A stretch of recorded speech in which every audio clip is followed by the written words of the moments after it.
hello guys welcome to another mini blog और आज आको যাব লৈছো ভাওনা চাবৰ কাৰণে নামঘৰলৈ আমি যেহেতু অসমীয়া মানুহ আমাৰ কাৰণে ভাওনাই মেইন এফালে জিও মানুহকো লৈ ললো মাঘত গুটেই কিজনী আহিছে বাৰু ভন্টি মা জিও মানুহ মাক গুটেখিনি তাৰ পাছত ইয়া নামঘৰছত পালোহি ইয়াৰ ফ্ৰণ্টতে জুবিনদা কেনেকৈ শ্ৰদ্ধাঞ্জলি জনোৱা আছে তেওঁ সেৱা জনাই আমি ভিতৰলৈ সোমাই গলো আৰু জুবিনদা এইটো মুহূৰ্তত আৰু জুবিনদাক মনত নেপেলালে কেনেকৈ হ'ব তাৰ পাছত ইয়া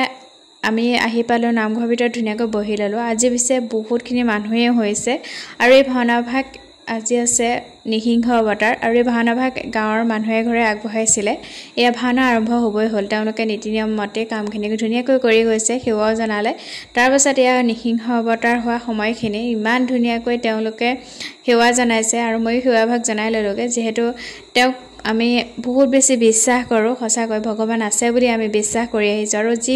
সময়তে নহক আমাৰ বিপদ আৰু সুখ যিয়ে নহক লাগে ভগৱানকে বিচাৰো গতিকে আমি বিচাৰো যে ভগৱানক বহুত অৱতাৰ আছে গতিকে আমাক ভগৱানে ভাল কৰিলে ভাল হ'ব বুলি বিশ্বাস আছে যে সকলে বিশ্বাস নকৰে তেওঁলোকৰ কথা বাৰু নাজানো